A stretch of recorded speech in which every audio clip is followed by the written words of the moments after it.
It's your big day at the office. You've been preparing for over a year for that upcoming promotion that's been highly publicized.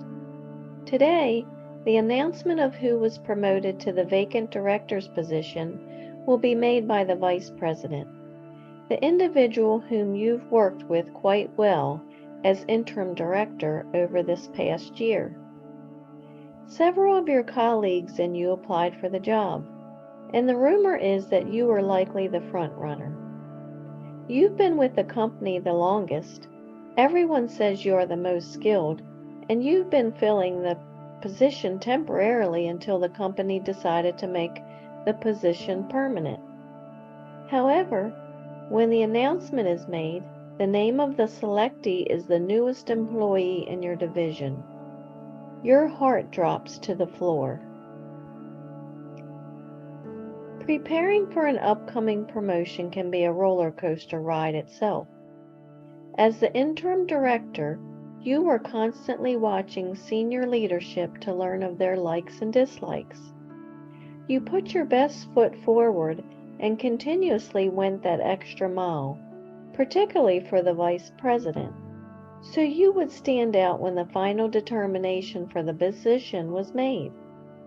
And to be the loser of the selection process lands itself as wasted time and effort in your mind. However, from your training with the Stoicists, you view this process in a different light.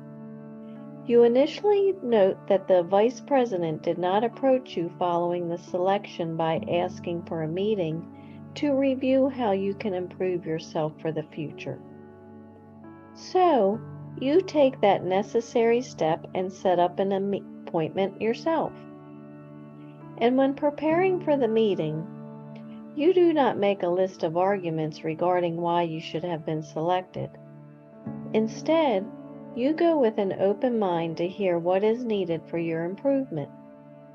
You chose this path because you are using the meeting as a chance to beef up your resume for a job opening outside the company. It's like having a research paper turned down by a great journal, but taking their comments and recrafting the paper for submission to another journal. Such is the game with failed within company promotions in your mind. So, you listen intently during the meeting with the vice president and incorporate the comments into your updated resume that you drop off the following day into the mailbox for several outside positions.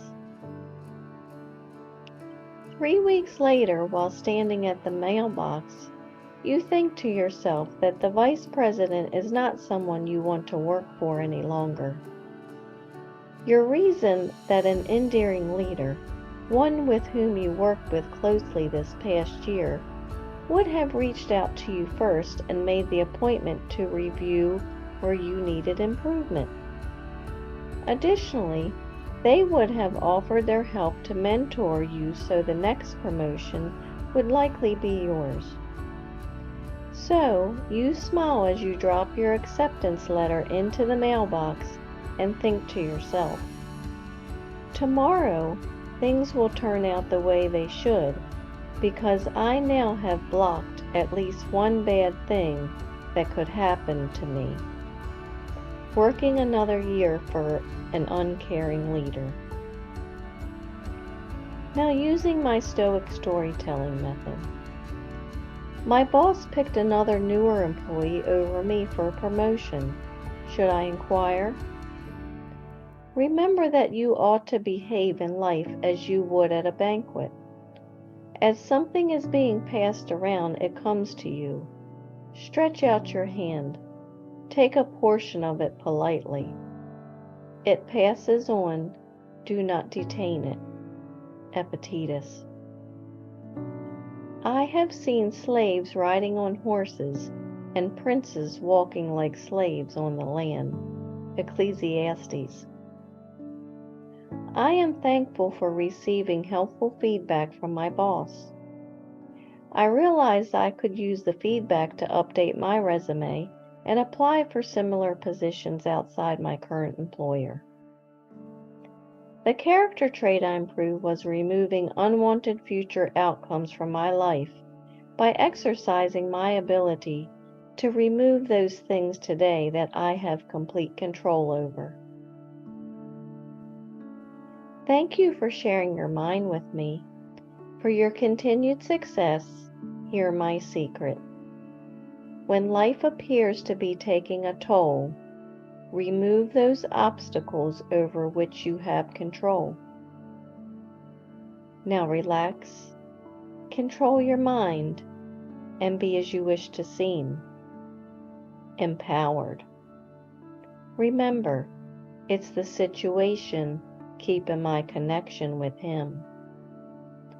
I'm Lori Stith, the Stoicist, and I believe in you.